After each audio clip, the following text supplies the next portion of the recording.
Naghahanda ng TV5 para sa mas pinalakas at mas ambisyosong programang lineup sa taong 2026.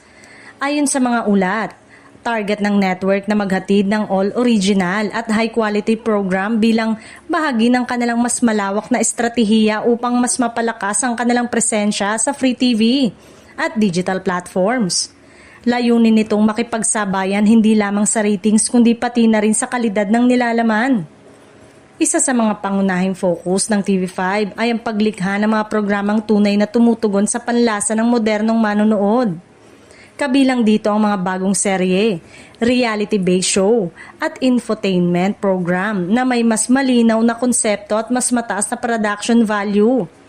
Ayon sa ilang industry insiders, mas magiging maingat ang network sa pagpili ng proyekto upang masiguro ang originality at consistency ng kalidad. Malaki rin umano ang magiging papel ng mga veteranong content creators at bagong talento sa pagbubuo ng 2026 lineup. Inaasang bibigyan ng espasyo ang sari-saring kwento mula drama at aksyon hanggang lifestyle at public service. Bahagi ito ng hangarin ng TV5 na mas maging people-centered ang kanilang mga palabas.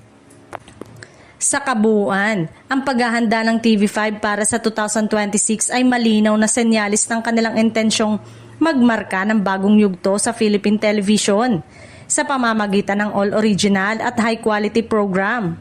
Umaasa ang network na muling makuha ang tiwala at interes ng manonood at patunayan na handa silang makipagsabayan sa patuloy na nagbabagong media landscape. Ito ay tila pagpapahiwatig ng tuluyang pagkalas sa collaboration ng ABS-CBN.